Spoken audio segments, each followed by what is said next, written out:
ماہ رمضان مسلمانوں کے دل کے بہت قریب ہے۔ یہ مہینہ سال کا سب سے اہم مہینہ ہے اور اسلامی تاریخ میں وہ فیصلے، وہ واقعات جنہوں نے آنے والے دور کی انسانیت کی تقدیر بدل کر رکھ دی، وہ اس مہینے میں ہوئے۔ قرآن کریم اسی مہینے میں مکمل ہوا۔ غزوہ بدر، وہ جنگ جس نے لٹرلی انسانیت کی تاریخ بدل دی، وہ اسی مہینے میں لڑی گئی۔ فتح مکہ اسی مہینے میں ہوا۔ رسول اللہ صلی اللہ علیہ وآلہ وسلم نے فرمایا کہ جس کا مفہوم ہے کہ قسطنطنیہ ضرور فتح ہوگا، قسطنطنیہ کی فتح سلطان محمد فاتح کے ہاتھوں اسی ماہ رمضان میں، اسی ماہ رمضان میں امام بخاری نے صحیح بخاری مکمل کی۔ اور یہی ماہ رمضان وہ مہینہ تھا کہ جس میں پاکستان اللہ کا امر بن کر نازل۔ بسم اللہ الرحمن الرحیم۔ اور یاد کرو جب تم زمین میں تھوڑے تھے، دبے ہوئے تھے، تم ڈرتے تھے کہ کہیں لوگ تمہیں اچک کر نہ لے جائیں، تو اللہ نے تمہیں ٹھکانہ دیا اور اپنی مدد سے تمہیں قوت دی اور تمہیں پاکیزہ رزق عطا کیا تاکہ تم شکر ادا کرو۔ اے ایمان والو، اللہ اور رسول صلی اللہ علیہ وسلم سے خیانت نہ کرو اور نہ جان بوجھ کر اپنی امانتوں میں خیانت کرو۔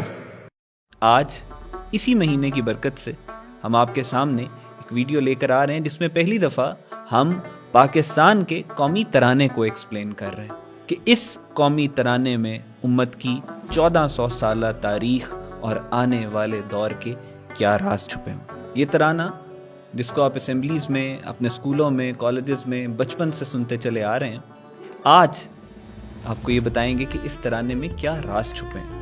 پاک سرزمین شاد باد، کہا گیا ہے کہ یہ پاک سرزمین شاد باد رہے۔ اس زمین کو پاک کیوں کہا گیا؟ پاکستان کا مطلب، پاکستان کا لفظ دو الفاظ پر مشتمل ہے، ایک پاک اور دوسرا استان۔ استان فارسی میں کہتے ہیں شہر کو، علاقے کو، جیسے افغانستان ہے افغانوں کے رہنے کا شہر یا افغانوں کا رہنے کا علاقہ، ترکمانستان ہے ترکوں کے رہنے کا علاقہ، ازبکستان ہے ازبکس کے رہنے کا علاقہ۔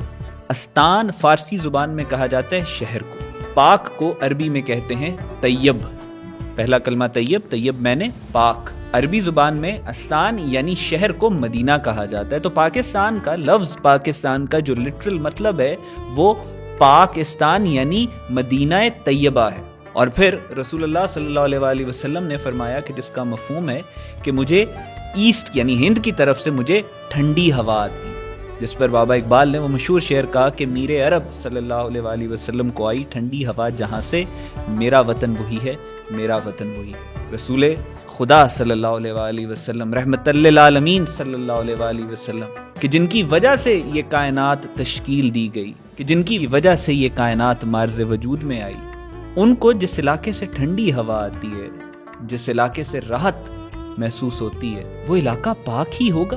اور اندازہ کیجئے کہ وہ پاکی کے کس مقام پر ہوگا، اس علاقے کی روحانی دنیا میں کیا اہمیت ہوگی کہ وہاں سے رسول خدا صلی اللہ علیہ وآلہ وسلم کو ٹھنڈی ہوا آئی۔ یہ وجہ ہے کہ یہ کہا گیا ہے کہ پاک سرزمین شاد باد، کشور حسین شاد باد، یہ ملک بہت حسین ہے۔ اس جملے میں بھی کا حدیث شریف ہے رسول اللہ صلی اللہ علیہ وآلہ وسلم کی کہ جس میں فرمایا گیا میں عرب ہوں لیکن عرب مجھ میں سے نہیں۔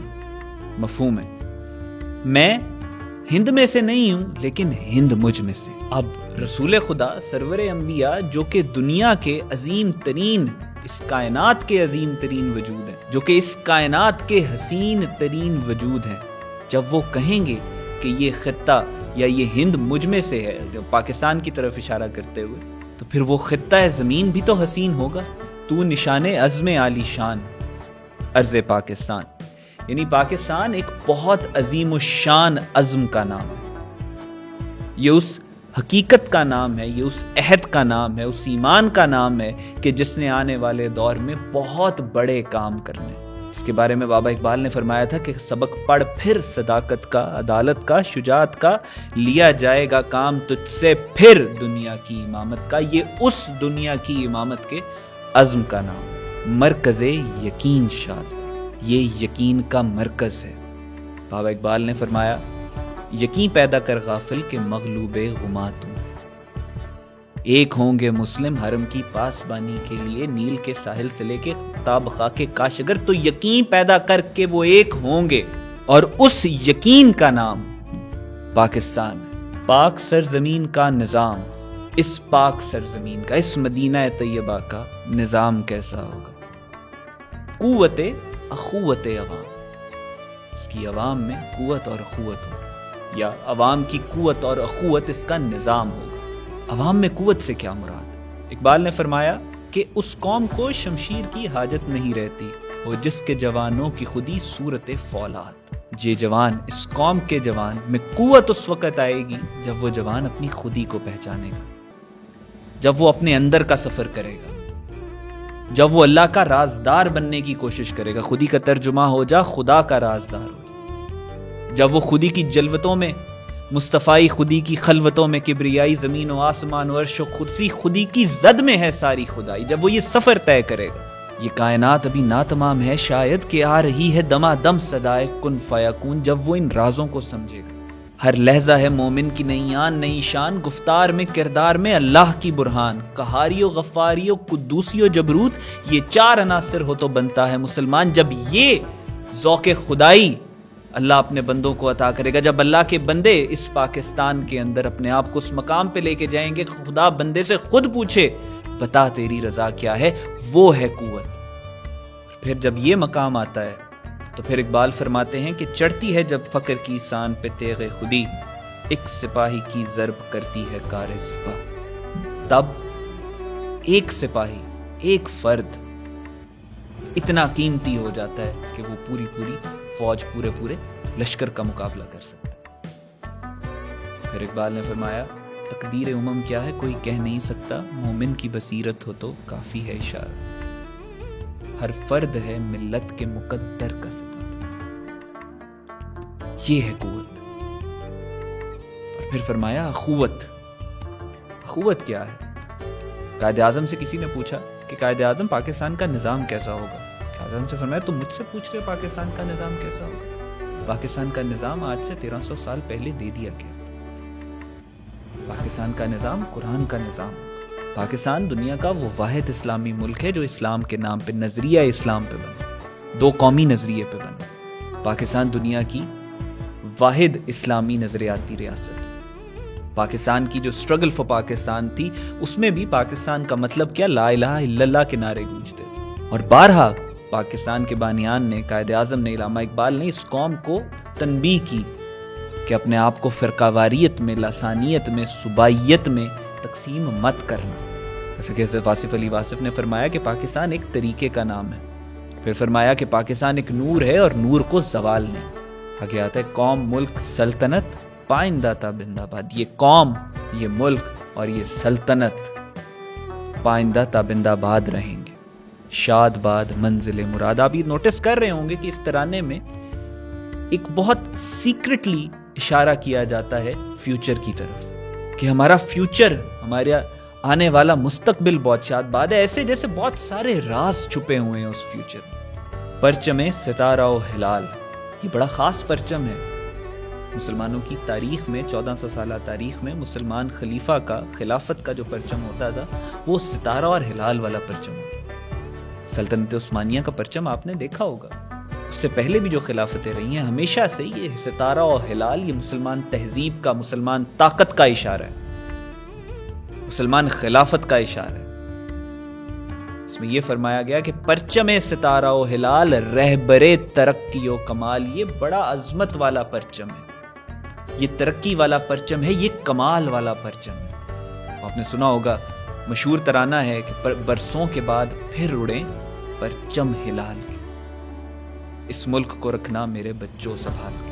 اس پرچم کے بارے میں اللہ کے رسول صلی اللہ علیہ وآلہ وسلم نے فرمایا تھا، جس کا مفہوم ہے یہ وہی ریات السود ہیں، گہرے سبز رنگ کے عزت دار جھنڈے، جن کے بارے میں فرمایا گیا تھا، مفہوم ہے کہ خراسان سے وہ فوجیں، وہ لشکر نکلیں گے کہ جن کے پاس ریات السود ہوں گے، گہرے سبز رنگ کے جھنڈے ہوں گے، یہی جھنڈا جو پاکستان کے، یہی پرچم ستارہ و ہلال، اور وہ ہند کے حکمرانوں کو زنجیروں میں لپیٹ کے لائیں گے، اور جب پلٹیں گے تو شام میں عیسیٰ ابن مریم کو پائیں گے۔ ترجمان ماضی یعنی جو مسلمانوں کی تاریخ ہے اس کا ضامن ہے یہ ملک، اس کا ترجمان ہے، یہ دنیا کو بتاتا ہے کہ ہم مسلمان ہیں۔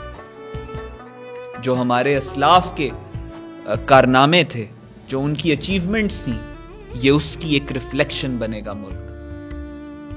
یہ آنے والے دور میں ہمارے اسلاف کے شاندار دور کی یاد دوبارہ تازہ کرائے گا یہ پاکستان، یہ ماضی کا ترجمہ، شان حال اور حال کی شان ہے۔ جس طرح سے پاکستان بنا، جس طرح سے اگینسٹ آل آڈز جا کے ہمارے بزرگوں نے اس پاکستان کو بنایا، it's a geopolitical marvel, it's a miracle. ایک طرف ہندو، دوسری طرف برٹش امپائر، اور درمیان میں اللہ تعالیٰ کی بھیجی گئی ایک چھوٹی سی جماعت نے اس ملک کو ان کے جبڑوں سے نکالا۔ اور آج بھی پاکستان، یہ ملک، اس پوری دنیا میں بیلنس آف پاور مینٹین کیے ہوئے۔ پاکستان کا ہونا ایک مارول ہے، پاکستان کا ہونا ایک میریکل ہے، یہ شان حال ہے۔ آج پاکستان کو خدا نخواستہ بیچ میں سے نکال دیں، اس خطے کے اندر نہ برما رہے گا، نہ نیپال رہے گا، نہ بنگلہ دیش رہے گا، نہ افغانستان رہے گا، نہ سری لنکا رہے گا۔ اکھنڈ بھارت کو جو ملک حال میں روکے ہوئے ہے وہ پاکستان ہے، گریٹر اسرائیل کو جو ملک حال میں روکے ہوئے ہے وہ پاکستان ہے۔ اور یہ آنے والے دور کی بہت ساری خوشخبریاں اپنے سینے میں لیے ہوئے، وہی گہرے سبز رنگ کے جھنڈوں والے لشکر، ان کے بارے میں رسول اللہ صلی اللہ علیہ وآلہ وسلم نے فرمایا کہ جس کا مفہوم ہے کہ اگر تمہیں بہت مشکل بھی ہو تب بھی اس لشکر میں جا کے شامل ہو، کیونکہ اللہ کے خلیفہ امام مہدی اس کے اندر ہو۔ امام مہدی کا ظہور اس خطے سے، اور بہت سارے اشارے ہمیں اس سے متعلق روحانی طور پر مل چکے ہیں۔ یہی لشکر بیت المقدس شریف کو بھی آزاد کروائیں گے، یہی لشکر ہند کے مسلمانوں کو بھی آزاد کروائیں گے، یہی لشکر، یہی گہرے سبز رنگ کے جھنڈے مسجد الاقصی میں بھی جائیں گے، یہی گہرے سبز رنگ کے جھنڈے دوبارہ سے خلافت علی منہاج النبوہ قائم کریں گے۔ اس وجہ سے پاکستان بنایا گیا، اور ہمارے بزرگ، ہمارے فاؤنڈنگ فادرز ان رازوں کو جانتے تھے، اور یہی وہ وجہ ہے، یہی وہ روحانی راز ہیں کہ جس کی وجہ سے اس ملک پہ سایہ خدائے ذوالجلال بھی ہے، اور رسول خدا صلی اللہ علیہ وآلہ وسلم کی خاص نگاہ بھی۔ پاکستان زندہ باد۔